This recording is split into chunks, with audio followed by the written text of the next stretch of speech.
మొదటి పేతురు రాసిన పత్రిక 5వ అధ్యాయము 8వ వచనం చదువుదాం. నిబరమైన బుద్ధి గల వారే మెలకుగా ఉండుడి, మీ విరోధి అయిన అపవాది గర్జించు సింహం వలె ఎవరిని మృంగుదున్నా అని వెతుకుచూ ఉన్నాడు. ఎలా వెతుకుచున్నాడంటే గర్జించే సింహం వలె. సింహం గర్జిస్తే ఎవరైనా ఉండగలరా? అక్కడ ఉండగలరా? అలాగే సాతానుగాడు కూడా ఎవడు నాకు దొరుకుతాడా, ఏ కుటుంబం నాకు దొరుకుతాదా, ఏ బిడ్డ నాకు దొరుకుతాదా, ఎవరు నేను నాశనం చేస్తే వాళ్ళ కుటుంబం కూలిపోద్ది, ఎవరు నేను పడగొడితే వారి కుటుంబం చల్లా చెదిరైపోద్ది, ఎవరు నేను పట్టుకుంటే వారి కుటుంబం చల్లా చెదిరైపోద్ది అని వాడు ఆలోచిస్తూ ఉంటాడు. స్తోత్రం చెప్పండి, స్తోత్రం చెప్పండి. ఎవరిని పట్టుకుంటే మైనస్ దొరుకుతుందో వాడిని పట్టేసుకుంటాడు. ఇప్పుడు నా కుటుంబంలో లేదా మీ కుటుంబాల్లో ఇప్పుడు అంతవరకు ఎందుకు అన్న ఉన్నారు, అన్న కుటుంబంలో అన్న ప్రార్థన చేస్తాడు, అన్నకి కనబడదు. ఎవరిని పట్టుకుంటాడు? ఎవరిని పట్టుకుంటే ఎవడైతే మీ ఇంట్లో బలహీనుడుగా ఉంటాడో వాడిని పట్టుకుంటాడు. వాడిని పట్టుకొని ఏం చేస్తాడంటే ఆట ఆడిస్తాడు. ఏం చేస్తాడు చెప్పండి గట్టిగా? ఆడిస్తాడు. ఇంకా నువ్వు ఎవరి మాట వింటే నువ్వు లోపడతావో అక్కడ కొడతాడు, ఆ వీక్నెస్ పాయింట్ కూడా కొడతాడు. నువ్వు ఎవరి మాట వింటే నువ్వు దగ్గరగా ఉంటావో వారిని పట్టుకుంటాడు. అప్పుడు నీ లైఫ్ ఏమవుతుందో తెలుసా? టర్నింగ్ అయిపోవాలి. నువ్వు అనుకున్న గోల్ వేరు, నువ్వు రీచ్ అవ్వాల్సినటువంటి మార్గం వేరు, నువ్వు చేయవలసిన భారం ఎంతో ఉంది. కానీ వాడు ఆ మార్గాన్ని చేరకుండా దేవునిలో నువ్వు ఎదగకుండా వాడు నేను పాడు చేయడం వాడి పని. స్తోత్రం చెప్పండి. వాడు గర్జించే సింహం వలె తిరుగుతున్నాడు. పట్టుకున్నాడా వదలని. స్తోత్రం చెప్పు. పట్టుకుంటూ వదలరు. చాలా మంది అనుకుంటారు మా ఇంట్లో దెయ్యాలు ఎందుకుంటాయండి ఫస్ట్ గారు. మూర్ఖుడు మాట్లాడినట్టు మాట్లాడుతున్నాం. వాడి యొక్క సైన్యం ప్రపంచం మొత్తం వ్యాపించి ఉన్నది. వాడి యొక్క సైన్యం ప్రపంచం అంతా వ్యాపించి ఉన్నది. ఎక్కడ ఏ మనిషి దొరుకుతాడా పట్టుకుందామా అనుకుంటాడు. ఎక్కడ ఎవరు దొరుకుతారా వాడిని పట్టుకొని లాక్కెళ్దామని చూస్తుంది. కుటుంబాలు నాశనం చేసేది ఎవరు? బ్రతుకులు నాశనం చేసేది ఎవరు? భార్య భర్తలు విడగొట్టేది ఎవరు? మనుషుల్ని ప్రేమగా ఉండకుండా చేసేది ఎవడో? అప్పులు పాలు చేసేది ఎవడో? ఆర్థిక ఇబ్బందులు వచ్చే విధంగా చేసేది ఎవడో? అంతా వాడే కారణం వాడే. ఎందుకో తెలుసా? నీ లైఫ్లో నువ్వు ఆశీర్వాదం చూడకూడదు, ఆ టార్గెట్ అది. నువ్వు దీవించబడకూడదు, నువ్వు గొప్పలు అవ్వకూడదు, నువ్వు మేలులు పొందుకోకూడదు, నువ్వు గొప్పవాడిగా అవ్వకూడదు. వాడి టార్గెట్ అది. ఎందుకో తెలుసా? నువ్వు దీవించబడితే నువ్వు ఏం పేరు చెప్పు. ఇప్పుడు నేను దీవించబడితే ఎవరి పేరు చెప్పుకుంటా? చెప్పుకడిగా చెప్పుడే. ఎవరి పేరు? యేసయ్య పేరు చెప్పు. నన్ను ఎంత దేవుడు దీవించి, నన్ను దీవించినా దీవించకపోయినా ఇదే మాట చెప్తానండి. స్తోత్రం చెప్పండి. అని కొంతమంది దీవిస్తే చెప్తారు యేసయ్య దీవించాడా లేదా? ఆ మాట వాడు వినకూడదు. అది టార్గెట్. ఆ మాట వాడి చెవిలో పడకూడదు. ఎందుకంటే వాడు ఒళ్ళు మాటలు వస్తాయి. యేసయ్య అంటే యేసు ప్రభు పేరు చెబితే చాలు నిమిషం వాడు నిలబడలేడు. స్తోత్రం చెప్పు. అందుకనే వాడు ఏం చేస్తాడంటే ఆ పేరు నువ్వు వినకూడదు, లేకపోతే నువ్వు బోధించకూడదు, నువ్వు చెప్పకూడదు. వాడు ఎవడు ఒంట్లోనైనా ఉంటాడు, ఎవరు ఒంట్లోనైనా ఉంటాడు. నా ఒంట్లోకి రాడు అనడానికి లేదు. ఎవడు ఒంట్లోనైనా హ్యాపీగా కూర్చుంటాడు. నువ్వు తినేదాడు తింటాడు, నువ్వు తాగిదాడు. మందు తాగిన వాళ్ళు తాగింది మనుషులు తాగుతుంటారు అనుకుంటున్నారు మీరు? చెప్పండి. మందు తాగుతుంటారు కదా కొంతమంది. ఎవరు తాగుతున్నారు తెలుసా? చెప్పండి. తాగుడనే దురాత్మ. ఎవరు తాగుతున్నారు? అది అంటది వెళ్ళావు, టైం అయింది, వెళ్ళి మనోడు షాపు తెరిచాడు, వెళ్ళో తొందరగా. ఈయనేటి నిజంగా నా సొంత భార్యే చెబుతుంది, నా కొడుకే చెబుతున్నాడు అని ధైర్యంగా 200 రూపాయలు పారిపోతాడు. పారిపోయి ఇచ్చేయండి, తీసుకుంటాడు. వెయిట్ చేస్తాడు. అస్సలా 2 నిమిషాలు మూత ఓపెన్ చేసేస్తాడు. మనిషి ఏం తాగుతున్నాడా? ఆ తాగినాడు బాగా మనం అనుకుంటే ఈడే తాగేస్తున్నాడు, ఈడే నా రక్తాన్ని తీర్చేస్తున్నాడు, ఈడే ఈడే అంటాం. కానీ తాగుడైన దురాత్మ అలా తీసుకెళ్ళిపోయి తాగించాడు. తాగిది ఎవరు చెప్పండి, ఆలోచన. తాగుడైన దురాత్మ. మరి అనారోగ్యం ఎవరికి వస్తుంది? చూసావు వాడు టార్గెట్ ఏంటో? వాడు టార్గెట్ ఏంటి? మనిషిని పాడు చేసి ఆడు హ్యాపీగా తాగి వెళ్ళిపోతాడు. హ్యాపీగా వెళ్ళిపోతున్నాడు. వాడైపోయింది ఎవడు చెప్పండి? ఇది కుళ్ళిపోయి, కిడ్నీలు కుళ్ళిపోయి, గుండు కుళ్ళిపోయి, లివర్ పాడైపోయి, ఫ్యామిలీలో వచ్చేసి మొత్తానికి మొత్తం కోల్పోతాడు. వీళ్ళంటారు ఇది తాగొద్దని ఎన్నిసార్లు చెప్పాడ్రా, మొత్తుకున్నాడ్రా, వినలేదురా. ఎన్నిసార్లు చెప్తాడు? ఎండో ఆ దురాత్మ పోతే వింటాడు. స్తోత్రం చెప్పు. ఇప్పుడు చెప్పండి, ఎవరు తాగించేది? అక్క ఎవరు తాగించేది? అది ఆడిపోతే ఈయన తాగడు. రాత్రి ఉన్నప్పుడు తాగుతాడు. ఎప్పుడు తాగుతాడు చెప్పండి? ఎందుకు? ఆడ అక్కడ కూర్చోకూడదు. నీకు అర్థం కాలే. అక్కడ ఎందుకో తెలుసా? నావాడు, నా ఫ్రెండ్. ఏమంటాడు? నావాడు. నువ్వేటి వేసే దగ్గరికి వెళ్తావు? నువ్వు నా ఫ్రెండ్ రా, నువ్వు నా దగ్గరే ఉండాలమ్మా, ఆడికి వెళ్ళకూడదు. అది మన మార్గం కాదు. నా దగ్గరికి ఒక దురాత్మ వచ్చి అంటది, అరే నువ్వు తాగినట్టుగా చేసినా, నువ్వు తిరిగినట్టుగా చేసినా, నువ్వు వ్యభిచారం వెళ్తానంటే ఎల్లు అన్నా, అన్నింటికి పర్మిషన్ ఇచ్చారా? నేను ఈ రోజు యేసు ప్రభు కావాలనుకుంటున్నావా అన్నాడు. నా మొట్టమొదటి ప్రార్థన అదే. భయపడి పొచ్చ పోసేసుకున్నా. నిజం చెప్తున్నా, పోసేసుకున్నా. అని అంటాడు, గోళ్ళలోకి వచ్చి నేను మోకరించి ప్రార్థన చేస్తాడు. అంటాడు, నేను తాగమంటే తాగినాం, నేను సినిమాలకు వెళ్ళమంటే వెళ్ళావు, నేను అమ్మాయిలతో తిరగమంటే తిరిగావు, ఇప్పుడేంట్రా నీ మనసు మార్చుకొని యేసుప్రభు అంటున్నావు అన్నాడు. అంటే ఈ షర్ట్ అంతా తడిసిపోయిందండి. నాకు ఎవరో తెలియదు, నల్లటి ఆకారం నా ముందుకు వచ్చి మాట్లాడితే నాకు ఎలా ఉంటది? ఇప్పుడు ఎందుకు మొత్తం లైట్లు ఆపేసి గాలి రాకుండా బయటికి పోయి ఉంటా, తలిపేసి ఎంతసేపు ఉంటాం? కాస్తైనా ఉంటుందా లేదా? దడదడ ఉంటుందా లేదా? చీకట్లో ఎందుకు? వాడు ప్రవేశిస్తాడు. చీకటి ఎక్కడైతే ఉంటుందో వాడు అక్కడ ఉండిపోతాడు. స్తోత్రం చేయాలి. వచ్చి నాతో మాట్లాడుతున్నాడు, నేను తాగమంటే తాగావు, తిరగమంటే తిరిగావు, వ్యభిచారం చేయమంటే నీకు అన్నింటికి పర్మిషన్ ఇచ్చాను, యేసయ్య దగ్గర మాత్రం నీకు పర్మిషన్ లేదు రే, వెళ్ళొద్దు. ఎక్కడికి లేదట పర్మిషన్? మనమే అంటాం తెలుసా, మందు దగ్గరికి నీకు పర్మిషన్ లేదు. నిన్న నిర్మలా కాన తరగానే అయిపోయింది. మందు దగ్గర పర్మిషన్ లేదాను? సామాన్లు బయటికి పోతాయి, మనుషులు బయటికి పోతారు, కూరగాయలు, వంట సామాన్లు, అవసరం గ్యాస్ బండ్ కూడా బయటికి పోతాయి, అన్ని బయటికి పోతాయి. ఆడ అలా చేస్తాడు. స్తోత్రం చెప్పరే, హల్లెలూయా. వాడు చేసే పనికి నీవు బలైపోతున్న సంగతి మనిషి ఎప్పుడైతే ఎరుగుతాడో, మనిషి ఎప్పుడైతే తెలుసుకుంటాడో అప్పుడు ప్రభు జ్ఞాపకం వస్తుంది. స్తోత్రం చెప్పి అవకాశాలు ఉంటాయి. పట్టు తీపోయిన తర్వాత అవకాశం వస్తుందిగా, అప్పుడైనా పాస్గా జ్ఞాపకం వస్తాడుగా, అప్పుడైనా సంఘం జ్ఞాపకం వస్తుందిగా. ఏటోనండి ఆ బుద్ధి మారట్లేదు, లాగేస్తుంది. కొంతమంది అంటారు నాలుగు పీకేస్తుందట, నాలుగు పీకేస్తుంది, ఒకటే పీకుడు.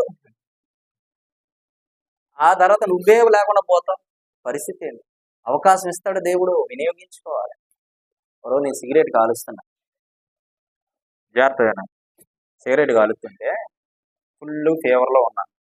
రై వినరా, ఫుల్ ఫీవర్ అయితే సిగరెట్ కాలుస్తుంటే ఆ సిగరెట్ పట్టుకొని, ఈ సిగరెట్ అనుకోండి, దీన్ని పట్టుకొని ఇలా చూస్తున్నా. నిన్ను డబ్బులతో కొనుక్కుంటా, నేను దీంతో మాట్లాడుతున్నా, వినండి జాగ్రత్తగా, నా అనుభవం చెప్తున్నా. ఇది సిగరెట్, ఓకే?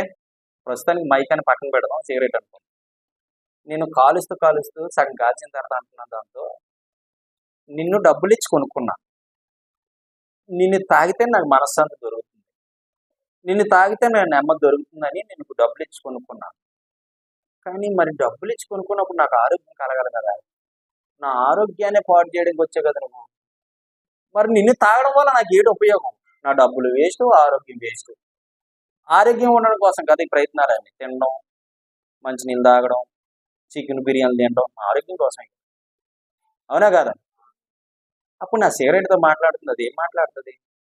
మాట్లాడుతుందా? కదా? ఎలాగైతుందో అలాగ ఉంటుంది. అప్పుడు నాకు నేర్పించి దాన్ని పక్కన పెట్టి స్తోత్రం చెప్పండి. ఆ రోజే వదిలేసిన సిగరెట్ ఈ రోజు వరకు నా జీవితంలో సిగరెట్ ఒక దయ్యం పోయింది. అది స్తోత్రం చెప్పండి. హల్లెలూయా. ఇంకోటి తెలుసా, ఉదయం బాప్తిసం పొందాను, రాత్రి పులి తాగాను. నమ్ముతారా? పెళ్లి రోజు ఏమన్నాను, ఏమండి మరి అందరు ఫ్రెండ్స్ పిలుస్తున్నారు, మారు మనసు లేని బాప్తిసం అంటారు. అంటే మా ఆవిడ ఏమైనా కొత్తగా పెళ్ళి అయిన వాడికి ఎలాగుంటది, భర్త అడిగిన అంటే అని ఉంటది కదా. మా ఆవిడ ఏమన్నా 200 ఇచ్చి 200 ఇవ్వంగానే తిన్న బార్ షాప్ పోయి బీరు తెచ్చుకొని తాగేసిన. మెలుకు లేదు, కొత్తగా పెళ్ళి అయ్యి పడుకుంటాను. పడుకుంటూ పోతే ఉదయం లేచి అంటుంది, నువ్వు ఏం చేసినావు రాత్రి తెలుసా అన్నది. ఏం చేశానంటే తప్పదాగి పడుకున్నావు, ఇదే డేట నీ బదవాన అంటే అర్థం చేసుకోండి. మనిషిని నరాలు చచ్చిపడిపోయిన విధంగా చేసేది మందు. తెలియలేదు మందు బాబునికి. కొంతమంది చూడండి, తాగకపోతే అలా ఆయన్ని వారం రోజు మా ఇంట్లో పెట్టుకున్నాను, మార్పు చెందుతాడని.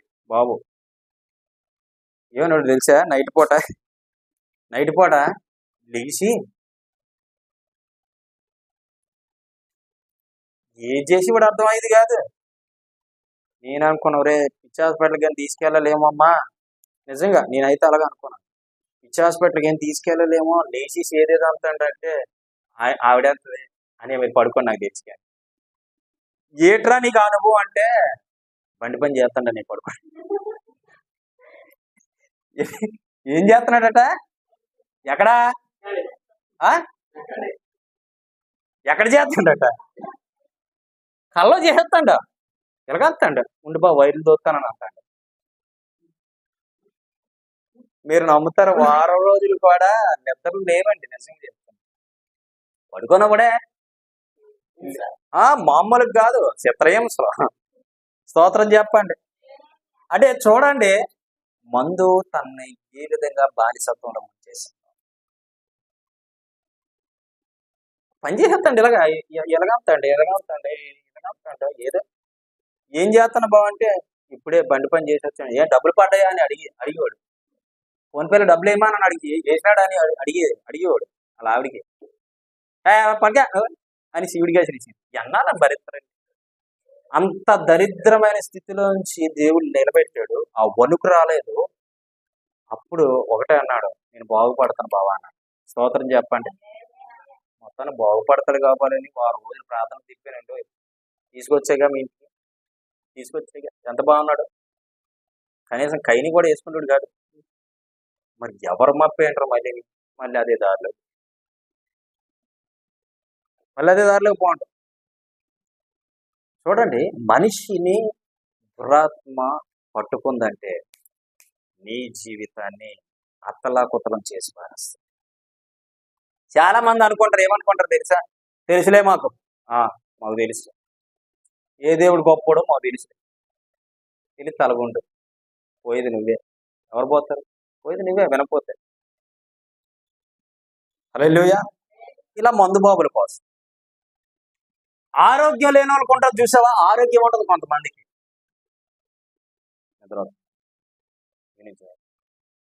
ఆరోగ్యం లేని వాళ్ళు కొంతమంది ఉంటారు, ఎప్పుడు చూసినా ఒళ్ళంతా నొప్పిలే, ఎప్పుడు చూసినా ఒళ్ళంతా నొప్పిలే. ఏంది నొప్పులు అంటే, ఆడు ఒక దగ్గర ఉండడు. ఇక్కడ దూరం అనుకో, ఇక్కడికి వస్తాడు, ఇక్కడికి వస్తే మళ్ళీ ఇక్కడికి వస్తాడు. దురదన్నోడికి పరిస్థితి ఏంటి చెప్పండి. దురదలు ఉంటాయి కొంతమందికి. ఎక్కడ దురద ఎత్తింది, ఇక్కడ కూడా ఇలాగ ఇది అలా పోయి ఇక్కడికి వచ్చారు, ఈ చెయ్యం ఇక్కడ పోయి ఇక్కడికి వస్తాం. ఇది గోక్కోవడమే, ఇంకా గోర్రెలు పెంచుకోవడమే. అలా దయ్యం కూడా అంతే. ఇక్కడ ఉన్న నొప్పి ఇక్కడికి వచ్చేది, ఇక్కడ ఉన్న నొప్పి ఇక్కడికి వచ్చేది, ఇక్కడ ఉన్న నొప్పి కాళ్ళు దగ్గరికి వచ్చేది, కాళ్ళ నుంచి ఈ పిక్కలు పట్టేయడం చేస్తుంది, కడుపులో నొప్పి తెచ్చేయడం చేస్తుంది, ఆ గుండెల్లో భారంగా ఉన్నట్టు ఉంటది. ఇవన్నిటిని కారణం ఏంటనుకున్నాం? మన ఫ్రెండ్. ఎవడు? ఫ్రెండే కదా, ఫ్రెండే కదా. ఓ రోజు ఓ దయ్యం పడితే, ఏ ఫ్రెండ్ మళ్ళా నన్ను చూడడానికి వచ్చావంటే, ఎవడరా నీకు ఫ్రెండ్ అంటుంది. ఆ దయ్యం నాతో, ఎవడరా నీకు ఫ్రెండ్ అంటుంది. మన ఇద్దరు పరిచయం ఉంది కదా అంటే, పరిచయం వద్దా, రా నువ్వు నేను చూసేసుకుందాం అంట. దా నువ్వు ఎంతసేపు ఉంటావు, నేను అంతసేపు కూర్చోండి, కూర్చున్నాను. మొత్తం ఉన్నోళ్ళు అందరూ తన్ని బారేసింది అక్కడ. ఉన్నోళ్ళు పట్టుకున్నోళ్ళు తన్నేసింది. అప్పుడు మా పౌలు దొంగడు ఉన్నాడు, మొత్తానికి గట్టి పట్టేసుకుంది. అయితే పట్టేసుకుంటే మొత్తానికి విడుదల పొందింది. దేవుని స్తోత్రం కలుగును కాదు. నేను అన్నాను, వచ్చినాంబడా అన్నాను. మరలా వచ్చావా, నన్ను చూడడానికి వచ్చావా అన్నాను. నిన్ను చూడడానికి నేను ఎందుకు వస్తాను రా అన్నది. చూడండి, దయ్యాలు తాలూకు వ్యవహారం ఎలాగుంటదంటే, నీకు 24 గంటలు నొప్పిలే, 24 గంటలు నొప్పిలే. ఎక్కడికి వత్తిపోద్ది ఇది? కొంతమంది పిల్లలు కట్టించేసుకుంటారు. ఇక్కడ ఒకటే, ఇక్కడ ఒకటి, ఇక్కడ ఒకటి. మీరు యూట్యూబ్ ఛానల్లోకి వెళ్ళి బ్రదర్ బర్నబాస్ అని సాక్ష్యం కొట్టండి. ఈ తాయెత్తుల కోసం వాక్యం చెప్తాడు ఆయన ఒకప్పుడు సిద్ధాంతి, పూజారి, ఇప్పుడు ప్రభు సేవలో పాస్టర్గా ఉంటున్నాడు. స్తోత్రం చెప్పండి. 200 దయ్యాల్ని ఆ పోములు గట్టి పంపిస్తాడట వాడు. 200 దయ్యాల్ని ఆ పోములు గట్టి పంపిస్తాడట. నేను ఆ మాట విన్నాను. యూట్యూబ్ దగ్గర కొట్టండి, పాస్టర్ బర్నబాస్ సాక్ష్యం అని. ఆయన చెప్తాడు, ఇలాంటి ఎన్నో చేసిండు. గొప్ప మాంత్రికుడు, ప్రభు సేవలు ఇప్పుడు పాస్టర్గా ఉంటున్నాడు. స్తోత్రం చెప్పండి. హల్లెలూయా. అయితే మీరు నమ్ముతారో లేదో, 200 దయ్యాల్ని పెట్టి మేమెత్తాం. ఈడేది బాధ కొద్ది ఆయన దగ్గరికి వెళ్తే, ఆ పూజారి దగ్గరికి వెళ్తే ఆడేదో చేసి మమ్మల్ని పోం కడితే దయ్యాన్ని వెళ్ళగొడతాడని ఆడనుకుంటే, ఈ 200 దయ్యాలు కూడా మెల్లగడతాయి. ఏదో ఒక రోజు మధ్యరాత్రిలో బేగమీసి చంపేద్దాయి. చంపితే చంపవా. ఈ 200 దయ్యాల్ని కూడా ఏం చేస్తే అతలకుతలం చేసి పారేస్తాయి. చేసి పారేసిన తర్వాత మరలా ఎవరి దగ్గరికి వెళ్తాడు? ఆడి దగ్గరికి వెళ్తాడు. అప్పుడు ఆడేమంటాడు తెలుసా? సింపుల్, 10,000 తెచ్చి పూజ చేయాలి. 10,000 తెచ్చా చేస్తాను అంటాడు. పాపం అభయం శుభయం తెలియలేనటువంటి మన యొక్క సహోదరులు ఉన్నారు కదా, వాళ్ళు ఏం చేస్తారు తెలుసా? సచ్చినట్టు అప్పు చేసుకొని సమస్య తీరాలని చెప్పి వెళ్తారు. సమస్య తీరాలని వెళ్తే ఆ సమస్యకు ఇంకో సమస్య తోడేది. తిన్నగా తిన్నగా ఎక్కడికి వెళ్తారయ్యా అంటే, వినాలి, తిన్నగా ఎక్కడికి వెళ్తారంటే, అక్కడికి వెళ్ళా మనశ్శాంతి, అక్కడికి వెళ్ళా మనశ్శాంతి ఉండదు. అప్పుడు ఎవడో చెప్తాడు, నాలంటి వాళ్ళు ఉంటారుగా అక్కడక్కడ సువార్త ప్రకటించిన వాళ్ళు చెప్తారు, యేసయ్య దగ్గర రమ్మ, యేసయ్య దగ్గర వస్తే నేను వ్యాధి పోద్ది, నీ బాధ పోద్ది, నీ సమస్య పోద్ది, ఒకసారి వచ్చి చూడు అని చెప్పిన తర్వాత తిన్నగా ఏమో ఆ యేసయ్య దగ్గరికి వెళ్తే బాగుపడ్డాం అనుకో, అప్పుడు చూద్దాంలే ప్రభుని నమ్ముకుందాలే అని వస్తుంది. యేసు ప్రభు ఇలా తాకంగానే పోవాలి. స్తోత్రం చెప్పండి. నీ 10,000 ఏమైనా, కట్టుకునే దండలు ఏమైనా, ఇవన్నీ నీకు వేస్ట్ ఖర్చా కాదా? ఎంత కష్టపడితే డబ్బులు వస్తాయి? ఎక్కడ నువ్వు వ్యాయామం చేసుకుంటున్నా డబ్బు అంతా పోగొట్టుకుంటున్నా అక్కడే. కానీ యేసయ్య దగ్గర సింపుల్. స్తోత్రం చెప్పండి. యేసయ్యని చూసి ఏమవుతాయి? వణుకుతాయి. చెప్పండి, వణుకుతాయి. హల్లెలూయా. అంధకార శక్తులన్నీ పారిపోవును యేసు నామములో. చెప్పండి, అంధకార యేసు పారిపోవునమ్మా, పారిపోవునయ్యా. స్తోత్రం కలుగునుగా. యేసు నామములో. వీళ్ళకి పట్టింది ఏంటంటే ఆరోగ్యం లేని దయ్యం. ఏ దయ్యం? ఒక అమ్మాయి, పాస్టర్ గారు మా అమ్మాయి కోసం ప్రార్థన చేయండి అంటే, ఏదో సమస్య ఉంది అనుకున్నాను, వేసి పెడతాడు. ఏదో సమస్య ఉందలేండి అనేసి నేను అనుకున్నాను. 18 సంవత్సరాలు అవుతున్నాయి, పుష్పవతి అవ్వలేదన్న. ఎన్ని సంవత్సరాలు అవుతుందట? ఏం చేయాలి మనం? వెళ్ళాం, అమ్మాయిని తీసిరండి, ప్రార్థన చేసాం. నెక్స్ట్ సంవత్సరం కల్లా ఆవిడ పుష్పవతి అవుతుందని చెప్పి స్తోత్రం చెప్పండి. అయిపోయిందండి, చప్పట్లు కొట్టండి.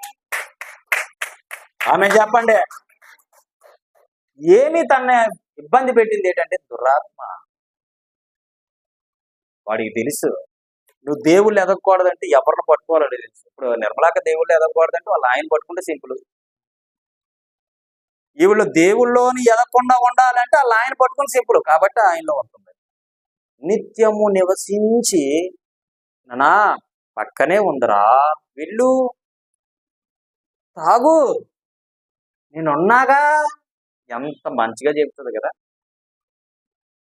ఈవిడేమంటది, ఏమండి నేనున్నాగా, తీసిచ్చే 200.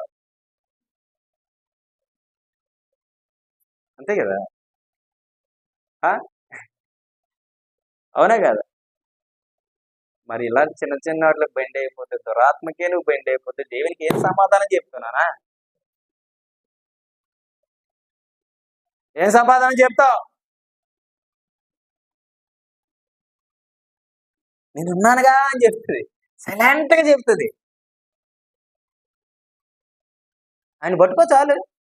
అలాగే మన ఇంట్లోనే కూడా ఇక ఫలానా వ్యక్తిని పట్టుకొని నువ్వు ఇలా బంధించేవనుకో, ఫలానా వ్యక్తిని పట్టుకొని నువ్వు బంధిస్తే, అప్పుడు చెల్లి ఉంది, చెల్లి ఆవిడికి దురాత్మ పట్టినప్పుడు ఆ దురాత్మ ఏం చెప్పిందంటే, ఈవిడి కానీ రక్ష్యం పడితే మొత్తం ఈ ఇంటి పాదిని ఈవిడి కూడా ఏసైనా నడిపించేస్తుంది. కాబట్టి ఈవిని నాశనం చేద్దామని తన భర్తలో, తన కుమారులో, తన ఇంట్లో నేను ఉన్నాను. స్తోత్రం చెప్పండి. ఇప్పటికీ ఆ వీడియో ఉంది నా దగ్గర, డిలీట్ అయిపోలేదు. స్తోత్రం చెప్పు. అంటే ఈవిడు బలపరచబడకుండా, ఈవిడు ప్రభు నమ్ముకోకుండా ఎక్కడికక్కడ స్టక్ చేసి చంపేసినట్టు చేద్దాం అనుకుంది. ఎన్నో ప్రయత్నాలు చేశాను. ఎవరు నిలబెట్టి చెప్పండి, ఎవరు నిలబెట్టేది? అది ఏసయ్య నిలబెట్టకపోతే ఇప్పుడు ఆ అమ్మాయి ఇప్పుడు ఆ స్థానంలో లేదు. అసలు అది చెప్పింది రియల్గా. ఎందుకు వచ్చినావంటే, నేను వాళ్ళ ఇంట్లలో ఉన్నా, ఈవిడ వచ్చినప్పుడల్లా నేను తట్టుకోలేకపోతున్నా. కాబట్టి వీళ్ళ ఇంట్లో వాళ్ళు అందరూ మారిపోయేటట్టుగా చేద్దాం అనుకుంటుంది. ఈవిడ మార్చేస్తుంది కూడా నాకు తెలుసు. కాబట్టి ఈవిని చంపేస్తే ఇంతటితో ఆగిపోదు. మీకు అర్థమవుతుందా నా మాట? ఈవిని చంపేస్తే ఇంతటితో ఆగిపోద్ది. కాబట్టి టార్గెట్ ఈవిడ. స్తోత్రం చెప్పి. ఇప్పుడు నిర్మలాకని చంపేసింది అనుకో, అయిపోయినట్టు. ఇంకా మీకు అర్థమవుతుందా? ఆవిడ కాస్త లోబడిపోతుంది కాబట్టి దురాత్మ ప్రవేశించింది. కానీ అదే చెప్తున్నా, ఆవిడని చంపిస్తే ఆడు రాడు, ఈడు రాడు, అలాంటి రాడు, అలా నాన్న రాడు. 2 రోజులు ఎడతారు, 3 రోజులు హ్యాపీ. మా మామ కూడా రాదు. వస్తుందా? అంతే. 3 నాళ్ళ ముచ్చటి కోసం ఈ మనిషి పడే తపన చూడరా, 3 నాళ్ళ ముచ్చటి కోసం ఈ మనిషి పడే తపన చూడరా, నీటి బుడగ లాంటి జీవితం ఏనాడో సమసిపోవు ఎరుగను, నీటి బుడగ లాంటి జీవితం ఏనాడో సమసిపోవు ఎరుగను, 3 నాళ్ళ ముచ్చటి కోసం ఈ మనిషి పడే తపన చూడరా. హల్లెలూయా. అంటే చూడండి, 3 నాళ్ళ ముచ్చటి అయిన బ్రతుకు కోసం సాతానుగాడు ఎంత పరితపించిపోయి తిరిగేస్తున్నాడు. నువ్వు ఎంతసేపు ఉంటావు వాడికి తెలియదు. భూమి మీద నువ్వు ఎంతకాలం బతుకుతావు వాడికి తెలియదు. ఒక ప్రభువు తప్ప నువ్వు ఎంతకాలం బతుకుతావు కూడా ఎవ్వరికీ తెలియదు. ఒక్క దేవునికే నీ ఆయుష్ తెలుస్తా తప్ప మరి ఎవ్వరికీ తెలియదు. క్రైస్తవులకు ఉన్న మంచి ఆధారం ఏంటో తెలుసా? నువ్వు ప్రార్థన చేసి అడుగు, అయ్యా నాకు ఎంత ఆయుష్ ఇస్తున్నావు అని ఆయనకి తెలుస్తుంది. ఆయన చెప్పగలడు. స్తోత్రం చెప్పండి. చెప్పగలడు, చెప్పగలడు ఆయన. అప్పుడు ఈవిడ నాశనం చేసింది అనుకో, అయిపోద్ది. ఇంకా ప్రార్థన లేదు, అయిపోద్ది ఇక. అందుకనే క్రైస్తవుల్ని పట్టి పీడిస్తున్న దురాత్మ. స్తోత్రం చెప్పండి. పట్టి పీడిస్తున్న అందుకేనే. కానీ బిడలారా, నువ్వు ఒక్కసారి నీకు జ్ఞానం కొంత వచ్చాడు, దాన్ని పెట్టి నువ్వు ఆలోచించు. ఏది మంచిది, ఏది కరెక్ట్, ఏది చెడు చేస్తుంది, ఏది మంచి చేస్తుంది. ఒకసారి అది థింక్ చేయి, ఆలోచించే. దేవుడు నీకు అవకాశాన్ని ఇచ్చాడు. దేవుడు అవకాశాన్ని ఇచ్చినప్పుడు వినియోగించుకోవేమి.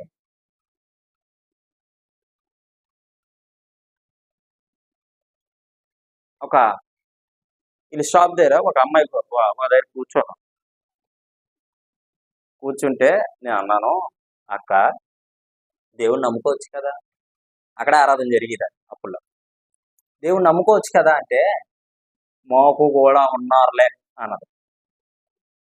దేవుడు ఆత్మ బయలుపరుస్తుంది అక్క, మీ ఇంట్లో ఒక అబ్బాయం జరగబోతుంది అన్నాను. స్తోత్రం చెప్పండి. ఎందుకంటే దేవుని మాట సత్యం. ఆవిడ అన్నది చూద్దాంలే. ఏమన్నది? చూద్దాంలే. అక్కలతో పని చేసిన ఆవిడ, అక్కలతో పని చేస్తా, చూద్దాంలే అన్నది. చూడైతే అన్నాను. ఒక రోజు అది చెప్పి ఒక 3 నెలలు 2 నెలలు లేదా వారం కాలేదు, 2 వారాలు అయ్యింది. గబ పరిగెత్తుకొని వచ్చింది. కుర్చీలో కూర్చున్నాం షాప్ లో. పరిగెత్తుకొని వచ్చి, బాబా నన్ను క్షమించి బాబు, నన్ను క్షమించి బాబు అంటుంది. ఏ అన్నా, నువ్వు చెప్పింది అక్షరాలు జరిగిపోయింది బాబు అన్న. ఏమైంది అక్క, చెప్పు అంటే, పాపం ఒక్కగానొక కొడుకు గారాలుగా పెంచుకుంది, ఆడి కోసమే బ్రతుకుతుంది. మొత్తం ముక్కు, చేతులు, కాళ్ళు మొత్తం డ్యామేజ్ అయిపోయింది. భారీ యాక్సిడెంట్ అయిపోయింది. ముందే చెప్పాం, విన్నదా? నిజంగా ఆవిడ ఆ రోజు నమ్మకపోయినా అదే పోన్లే కానీ నమ్ముకుంటాను బాబు అంటే దేవుడు తప్పించినేమో కదా. చూడండి ఎంత అజ్ఞానులు అంటే, నీకు అపాయం జరుగుతుంది అంటే తప్పించిన దేవుడి దగ్గరికి పోవాలి కానీ, అర్థమవుతుంది మీకు? చేసేటువంటి దురాత్మ దగ్గర పోతే ఏమైతుంది నీ పరిస్థితి? అంతే, కథ మారదు. వాడు ఆల్రెడీ నిన్ను వాడేసుకుంటున్నాడు. జాగ్రత్త. స్తోత్రం చెప్పు. అపవాది అయిన సాతాను గర్జించే సింహం వలె ఎవరిని మింగాలా, ఎవరిని చంపాలా అని నేను వెయిటింగ్ లో ఉన్నాను. రండి అంతలే. ఒక తెర మీద బొమ్మ వేసి చూపేస్తాడు, లక్షలాది మంది ప్రజలు వెళ్ళి వస్తారు. దాంట్లో నువ్వు నేర్చుకునేది ఏంటి? నువ్వు నేర్చుకునేది ఇప్పుడు ఇది ఉందండి, ప్రపంచాన్ని ఏలుబడి చేస్తుంది ఒకటే, సోషల్ మీడియా. ఈ ప్రపంచాన్ని ఏలుబడి చేస్తున్న దాన్ని ఇది. ఇప్పుడు మనోడు అడవులు తప్పాడు, తన దగ్గర ఒక సెల్ ఫోన్ ఉంది. సెల్ ఫోన్ ఉంటే, అన్నా ఎక్కడున్నావు అంటే, ఏమో తమ్ముడు ఈ ప్రదేశాలు ఏటో, ఈ లొకేషన్ ఏటో ఏమీ అర్థం కాలేదు అంటే, సత్య విధాలుగా ప్రయత్నించో, సిగ్నల్ టవర్ కనుక్కోనో ఏదోలాగా మనిషి దగ్గరికి వెళ్తాం. ఇది మంచికి ఉపయోగించినట్టు. ఇదే ఫోన్ని చెడుకు ఉపయోగిస్తున్నారు చాలా కదా. ఇప్పుడు మంచిని ప్రేమిస్తున్నాడా లేకపోతే చెడుని ప్రేమిస్తున్నాడా? ఇది మంచి ఉంది, చెడు ఉంది. ఆ లక్షలాది మంది ప్రజలు వెళ్తారు చూసావా తెర మీద బొమ్మ వేసే దగ్గరికి. ఏమి నువ్వు ఆలోచిస్తున్నావు? మనిషి ఏం తీసుకుంటాడు? అది ఆ హీరోయిన్ని వాడు ఈ యాంగిల్లో కౌగిలించుకున్నాడు కదా, ఆ హీరోయిన్ని ఇలా పట్టుకుంటే ఇలా తిప్పగలుగుతాడా? ఇలాగే పట్టుకుంటే ఇలా తిప్పగలుగుతాడా? ఎవరో ఒక అమ్మాయిని ఈ అబ్బాయి ప్రేమించాడు, ఈ చూసిన అబ్బాయి. ఈ హీరోయిన్ తిప్పినప్పుడు చూశాడు కదా, తెర మీద బొమ్మ చూశాడు మనోడు. ఆవిడ పుట్టినరోజు వచ్చింది, మనోడు కూడా ఇలా చేయి పట్టుకుని ఇలా తిప్పుదాం అనుకుంటాడు. ఈ చెయ్యిలు ఎలా ఉండిపోతాయి. ఒరే లేక పుట్టినరోజు జరిగించుకోవడానికి కేక్ కోస్తావని నీ దగ్గరకు వచ్చాను, నువ్వు నా చెయ్యిలు ఎలా తిప్పినవరా అనేసి ఏడు. జరుగుతున్నాయా లేదా చెప్ప. ఆడు ఎక్కడ చూశాడు? తెర మీద బొమ్మ మీద చూశాడు. ఆడు వీళ్ళు తిప్పేది ఏముండదు, కంప్యూటర్ తిప్పేస్తుంది అండి. స్తోత్రం. అవునా? కంప్యూటర్ తిప్పేస్తుంది. కానీ వీడు అదే యాంగిల్లో ట్రై చేస్తుంటాడు. వాళ్ళు రియల్గా చెయ్యరు, అదంతా ఫేక్, నిజం కాదు. కానీ నువ్వు నిజంగా చేసి చూపేస్తావు. కొన్ని సినిమాల్లోనే పాడు చేసినట్టు ఉంటుంది, మనిషిని మనం పాడు చేసి, అది రియల్ కాదు. ఇప్పుడు బయట నేడు చేస్తున్నారు, ఏం చేస్తున్నారు, ఏం చూపిస్తుంది ప్రపంచం మనుషులకి? అక్కడ కూడా ఎవడుంటాడు తెలిసి, ఈడే వాడు మైండ్ సెట్ ను పాడు చేసి, అవి లేకపోతే చూడరు సినిమా. మంచి సినిమా అనేది వాల్ పోస్టర్ మీద కొట్టించు, ఒక్క టికెట్ అమ్ముడిపోదు, ఒక్క టికెట్ అమ్ముడిపోదు. నేను మంచోడి సినిమా పెట్టు, ఎవడు రాడు. ఆకర్షణ దేనికి పడిపోతున్నాడు ఈరోజు ప్రపంచంలో మనిషి దేనికి లోపడిపోతున్నాడు? సాతాను గడికి కాదా? వాడు వీళ్ళందరినీ ఉచ్చులు వేసుకోవట్లేదా, వలలో వేసుకోవట్లేదా? ఆ సినిమా చూస్తే రామ్ చరణ్ గడు, మొన్న రామ్ చరణ్ సినిమా రిలీజ్ అయ్యింది. ఏం కండలో, ఏం ఒళ్ళు, పాపం ఆడు ఎన్నోలో కష్టపడ్డాడు. రియల్ అనేసి విన్నాలే కానీ ఎన్నో రోజులు కష్టపడ్డాడు. మనోడు ఏడు చేతుడు ఇంత పొట్టాడేసుకొని, తాటి బొట్టలాగా ఇంత పొట్టాడేసుకొని, ఇది ఇంకా నెక్స్ట్ రోజు నుంచి సినిమా చూసి పౌరుషం వచ్చేది. మనోడు పౌరుషం వచ్చేసి నాకు జిమ్లో జాయిన్ అయిపోతాడు. ఓ తెగ తీసేస్తుంటాడు, వెళ్ళిపోయి జిమ్లోని తెగ తీసేస్తాడు. అరగదా, ఇది తరగదు. ఆరు ఫస్ట్ ఎవరు చేయలేని చేస్తే ఎలా ఉంటుంది చెప్పాలా? ఈ చెయ్యి ఎలాగెట్టినాయి, ఈ చెయ్యి ఎలా రాదు, ఈ చెయ్యి ఎలా లేపగలుగుతావా? రాదు, చెయ్యలు ముడిపోతా అంతే. వాడు డైలీ ప్రాక్టీస్, అదే పని, అదే ఉద్యోగం. ఏడు ఒళ్ళు పెంచడమో సినిమా తీ. నువ్వు కూలాడితే కొండ ఆడదు నీకు. అరే ఇద్దరు మోకలి, ఓకే ఏంటి మోకలి, మోకరించండి. వాక్యం అయిపోయిన దాకా అసలు దిగవద్దు. నీకు కూలాడితే కొండ ఆడదు. నీకెందుకురా నాయన ఎక్సర్సైజ్?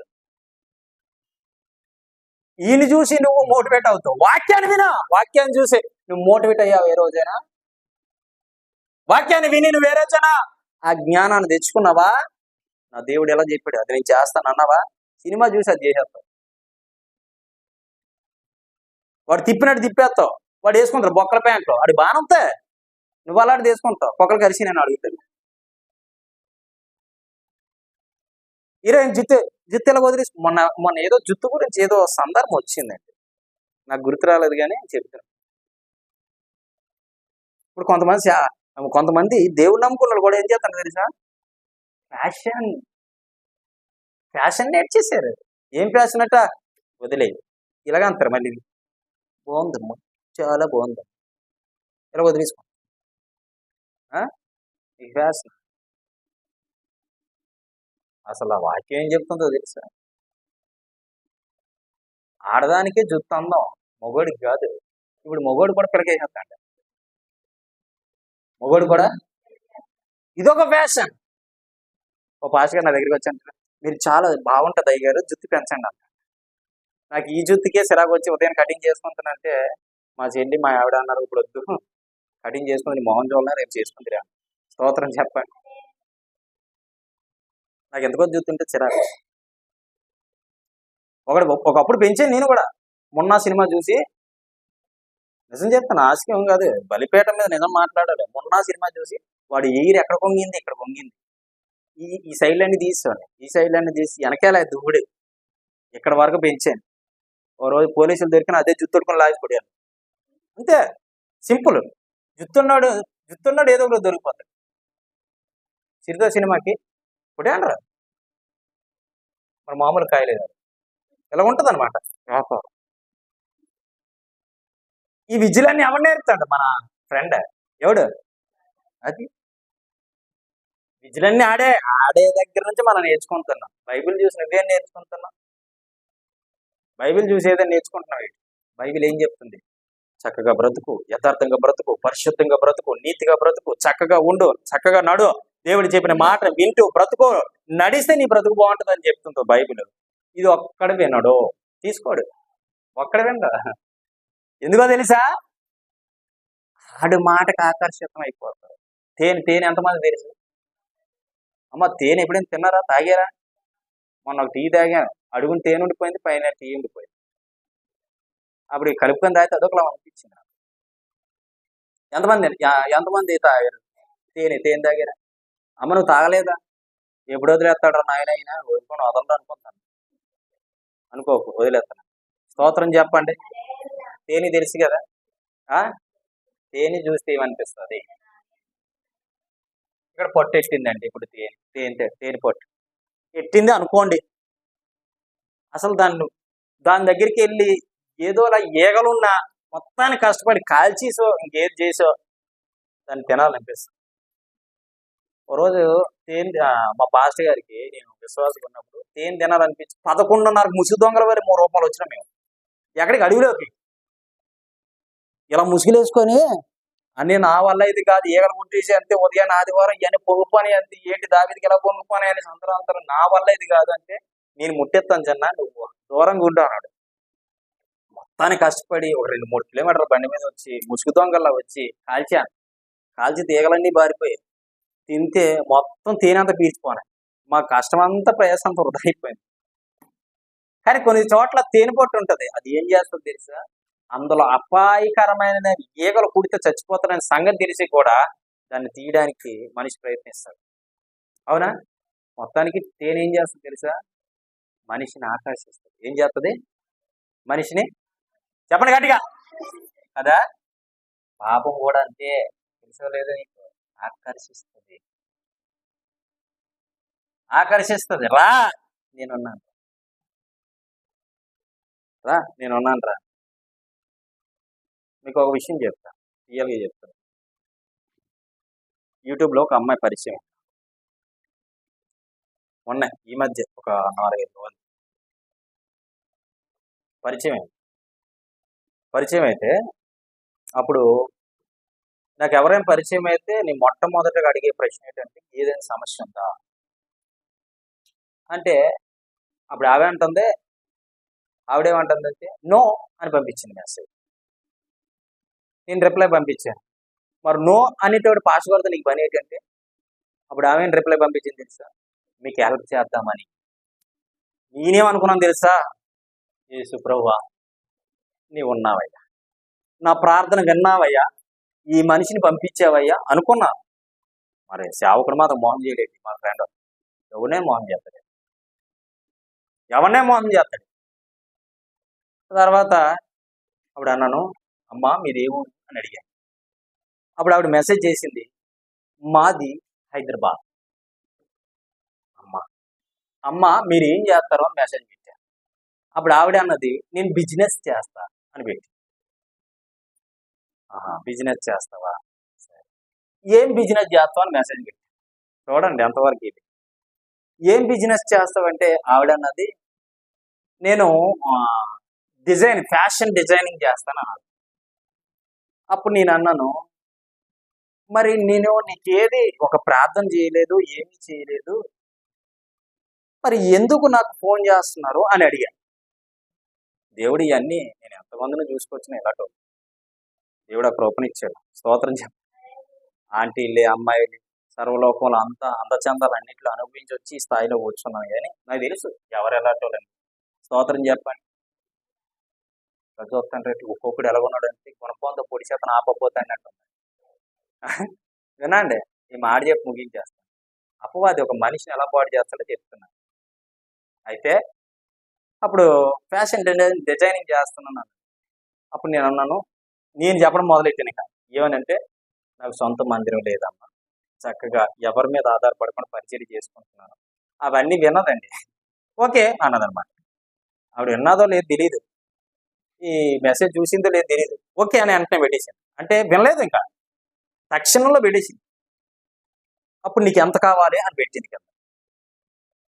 నేనన్నాను, నాకు తెలిసి కదా ఇలాంటి అందాలు బంధాలు. నేనన్నాను, మీరు ఏది ఇచ్చినా తీసుకుంటా. నమ్ముతారా?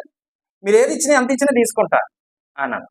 ఎవరినైనా ఆడు వల్ల వేసేస్తాడు, ఎవరినైనా వేసేస్తాడు. పక్కన పెట్టి అతను జరిగి దొరికాండి. అప్పుడు నేనేం చేశాను తెలుసా, మా పక్కన విజయబాబు అని ఉన్నాడు. అన్న ఒకసారి నువ్వు మాట్లాడమ్మా అని ఫోన్ ఇచ్చాను పాస్టర్ గారు. అమ్మ ప్రైజ్ లావడమ్మా అన్నాడు మనవడు కూడా. అయ్యగారు ప్రైజ్ లాడండి అన్నాడు. అమ్మ మీరు దేవుణ్ణి నమ్ముకున్నారా, రక్షణ పొందారంటే రక్షణ పొందేమండి, దేవుణ్ణి నమ్ముకున్నాం అంటే. అమ్మ మరి మా తమ్ముడికి హెల్ప్ చేస్తానన్నారు కదా, మరి మీరు ఒకసారి రండి అమ్మా. ఆవిడ అన్నది నెక్స్ట్ వీక్లో వస్తాం పాస్టర్ గారు అన్న. బా తమ్ముడు ఆయన నాకు ఫోన్ పెట్టేసిన తర్వాత నేను మళ్ళా చేస్తానమ్మా అని ఫోన్ పెట్టేశాను. అప్పుడు అంటాడు కారు లేదు, ఆవిడ అంటాడు మొక్కరు మొక్కరు ఏ మొక్కరు అసలు మొక్కలే నేను మొక్కలు అడుగు. అప్పుడు ఈయన అంటాడు, తమ్ముడు నీ భక్తికి తగ్గ మించి దేవుడు నీ వైపు చూస్తున్నాడే. మనోడు కూడా మీరు వినండి, అంటే మనం ఎలా చేస్తున్నామని ఆవిడ వస్తుంది, ఆవిడ ఏదో ఆశిస్తుందని ఆ తర్వాత తెలిసి స్తోత్రం చెప్పరే హల్లెలూయా. అప్పుడు అన్నది మీకు ఎన్ని ఇల్లులు ఉన్నాయన్నది. ఒకటే అన్నది. ఎంతమంది పిల్లలు అన్నది. ముగ్గురు అన్నది. గదులు ఎన్ని అన్నది. ఒకటే అన్నది. గదిలో ఎన్నంత ఒకటే అన్నది. మరి ఒక గదిలోని పిల్లలు మీరు ఉంటారా అని అడిగింది. ఒక గదిలోనే ఉంటాం. ఎన్ని సంవత్సరాలు అన్నది. 14 సంవత్సరాలు అలాగే ఉంటాం. ఇంకా ఆవిడ నా పర్సనల్ విషయాలు మొదలెట్టేసిందండి. నా పర్సనల్ విషయాలు అడుగుతుంది. అమ్మా ఇదా నీ స్కెచ్. అప్పుడు నేను అన్నాను, తర్వాత ఫోన్ ఏడిసి ఒక్క రోజు ఆగిన తర్వాత చేయలేదు. మెసేజ్ చేసి మనం చేసి అప్పుడు ఉదయం లేచిన తర్వాత మళ్ళాను వాగ్దానం పెట్టాను. నేను ప్రతిరోజు వాగ్దానం పెడతాను అందరికి. పెట్టిన తర్వాత ఓకే అని పంపించింది. ఆన్లైన్లో ఉంది కాబట్టి అమ్మ మరి ఎప్పుడు వస్తారు అంటే మీరే హైదరాబాద్ రండి అన్న.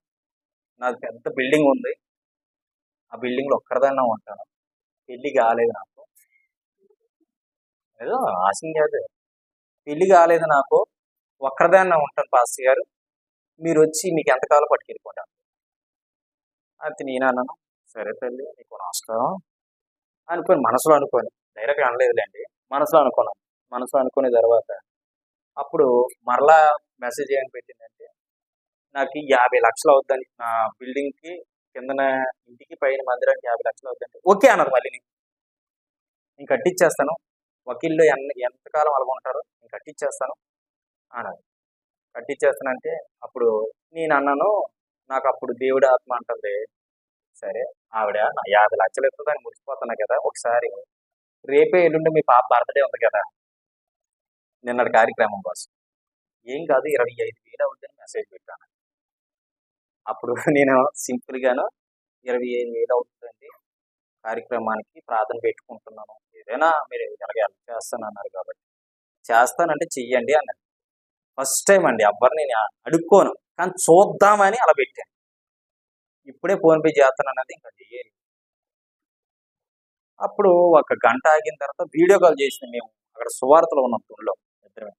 వీడియో కాల్ చేసింది, ఆవిడ ఫేస్ కనబడలేదు, నా ఫేస్ పెడుతున్నాను, నాకు అర్థమైపోయింది. నా ఫేస్ కూడా కట్ చేసిన తర్వాత ఎందుకు కట్ చేసావు అని అడిగింది. మరి మీ ఫేస్ కనబడినప్పుడు నా ఫేస్ ఎందుకు చూపించాలి నేను అని కట్ చేశాను. కట్ చేసిన తర్వాత మీ ఫోన్పే నెంబర్ పంపించాలంటే నువ్వు హైదరాబాద్ రావాలని, నీ ఫోన్పే చేయాలంటే హైదరాబాద్ రావాలని. మరొకసారిగా నాకు ఫోన్ చేసావా, ఈ నెంబర్ ఎవరికి ఇస్తాను నాకే తెలియదు, బ్లాక్ లిస్ట్ పెడతానని చెప్పేసి ఎంబడి బ్లాక్ చేసి డిలీట్ చేసి స్తోత్రం చేస్తాను. లేదు దేవుడు మా ఆకులు పెట్టి అప్పటి నుంచి ఇప్పటి వరకు చేయలేదు. ఆకర్షిస్తుంది లోకం, రంగుల వలయం, ఈ ప్రపంచం ఆకర్షించే నువ్వు ఆకర్షణ పడ్డావు అనుకో అయిపోతాయి, కుదురు పడిపోయినట్టుగా. అప్పుడు దేవుడు నేను వాడుకోడు. స్తోత్రం చెప్పండి. నా భయం ఏంటో తెలుసా, ఇప్పటికి నా భయం ఏంటంటే దేవుడు నాకు ఇచ్చినట్టుగా గిఫ్ట్స్ కోల్పోకుండా నిలబడాలి నా ఉద్దేశం. స్తోత్రం చెప్పండి. అది నేను అదే అంటాను. ఇదే స్థాయిలో నిలబడితే ఇంకా దేవుడు గొప్పగా ఆయన చిత్తాన్ని బట్టి వాడుకుంటాడు. అలాగే తెలుసు నాకు. ఏ విషయానికి మనం లోబడకుండా ఉంటే స్తోత్రం చెప్పండి. ఆకర్షించే లోకానికి మనం లోబడిపోయామనుకో, అయిపోయింది నీ పని. హైదరాబాద్ వచ్చినట్టు డబ్బులు ఎత్తాయి. ఎంత తెలివిగలిగిందో. మనమే మూర్ఖులు అనుకుంటే ఆవిడే నేను తెలివిగలిగిందానని ఆవిడ అనుకుంటుంది. స్తోత్రం చెప్పండి. సాతానుగాడు వల్ల ఇలాంటి వాళ్ళు ఎంతో మంది చిక్కుడిపోతా ఉన్నారు. వాడు అంటాడు, తీపి మాట్లాడి గల్ఫ్ ఏరియాలో రా పనిచేద్దు అంటాడు అని తీసుకెళ్లిపోయి అమ్మాయిలు విచారంగా దించేస్తున్నారు. అమ్మాయిలు పాడు చేస్తున్నారు, వారి బ్రతుకులు నాశనం చేస్తున్నారు. ఒక అమ్మాయి ఫోన్ చేసి కోయిటా దేశం నుంచి నాకు వీడియో కాల్ చేసి, ఎంత అందంగా ఉందో తల్లి నానా, ఈరా ఏంట్రా పరిస్థితి అంటే ఎక్కులు పడి ఏడుస్తుంది. ఒక రోజు నైట్ 11:30 ఫోన్ చేసి, అన్నా నాకు పెళ్ళి అయిందా, నా భర్త చచ్చిపోయాడన్నా, నేను కోయిటా దేశం వెళ్ళిపోయినా, అక్కడ ఉద్యోగం చేసుకుంటున్నాను, ఒక ఆయన నాకు పరిచయం అయ్యాడన్నా, నేను అన్ని చూసుకుంటున్నానన్నా, సర్వం నేను చూసుకుంటున్నాడన్నా, ఆడి మాటలు అమ్మే మాయలో పడిపోయి వాడిని కూడా పెళ్లి చేసుకున్నానా, చేసుకుంటే అక్కడ పడుకుని విన్నాను. అయితే నేను ఏం చేస్తున్నానంటే, ఆయన నమ్మాలా లేదా అనేసి ప్రతి విషయంలో దేవుని అడిగి, నేను వాడు మాయలో పడిపోయినా, ఇప్పుడు నన్ను కొట్టేస్తున్నాడన్నా, రేపు ఎల్లుండి ఊరేసి చంపేస్తాను అంటున్నాడన్నా, నా పరిస్థితి ఏంటన్నా అని ఎక్కులు పడి ఏడుస్తూ ఉందండి. అరే నీకేం తక్కువ వచ్చింది నాన్న? నేను అన్నాను, చెల్లి నువ్వు ఒకవేళ అటువంటి పరిస్థితులు నువ్వు చనిపోకరా, నువ్వు అలా బాధపడకరా. ఒకవేళ నువ్వు కానీ అటువంటి పరిస్థితులు ఉంటే నా దగ్గర ఒక చెల్లి ఒక అక్క ఉన్నారు, వాళ్ళకు నువ్వు తోడుగా ఉంటావు, వచ్చే నీకు పని చూస్తారు, పని చేసుకుంటూ పరిచర్యలు ఉందిగానే చెప్పాను. స్తోత్రం చెప్పండి. హల్లెలూయా, హల్లెలూయా. మరి అప్పుడు నీకు ఫోన్ చేయలేదు, మంచి మాట చెప్పి చేస్తారు, చేయరు. బాగుపడమని చెబితే ఎవడ ఫోన్ చేయవు నీకు. రా మన ఇద్దరం కలిసి ఉందాం.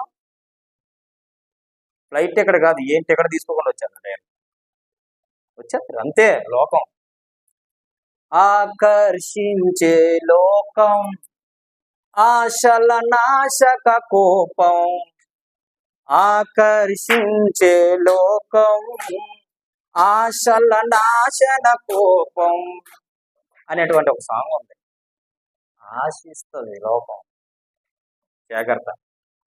ఖచ్చితంగా ఇంకా నేను ముందుకెళ్ళగలుగుతాను, కానీ వద్దు, టైం ఎక్కువైపోయింది. కాబట్టి గమనించి ప్రియమైనటువంటి ఏమిటా, సాతానుగాడు నీకు వలేసేటప్పుడు వాడు ఉచ్చులో పడద్దు. సాతానుగాడు నిన్ను బంధించేటప్పుడు ఆ బంధకంలో పడొద్దు. సాతానుగాడు నిన్ను ఎరేసేటప్పుడు ఆ ఎరలో పడొద్దు. చాలా జాగ్రత్తగా ఉండాలి. అందుకే చెప్తాను, నా దగ్గరికి వచ్చిన పిల్లలు నేను ఏ విధంగా జీవిస్తున్నానో వాళ్ళు అలాగే జీవిస్తేనే. ఒక వ్యక్తి మన దగ్గరికి వచ్చేవాడు, వద్దని చెప్పా, రావద్దు నా చర్చికి అని చెప్పాను.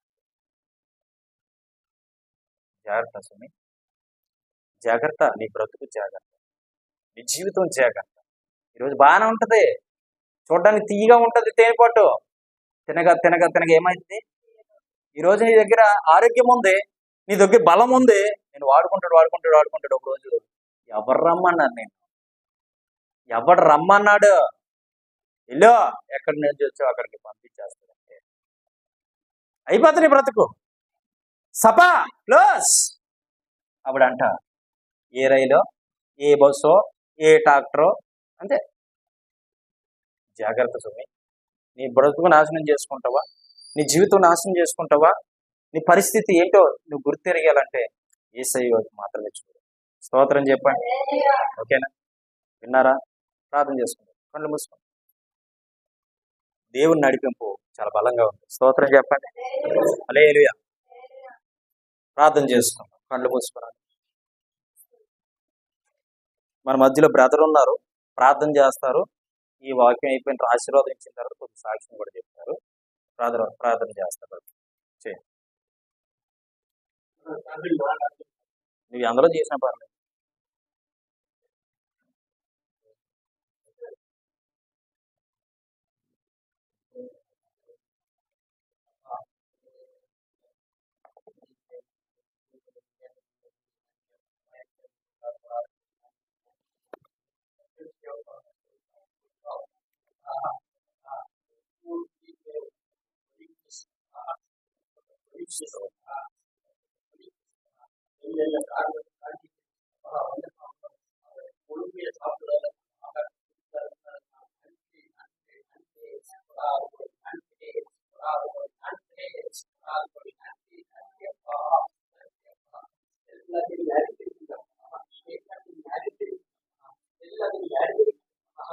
நிறைவேற்றினதற்காக நன்றி, நிறைவேற்றினதற்காக நன்றி, நிறைவேற்றினதற்காக நன்றி. இயேசு கிறிஸ்து நாமத்தினால், இயேசு கிறிஸ்து நாமத்தினால் வேண்டிக்கிறேன். ஆமென். ఆమె ఆపేనాను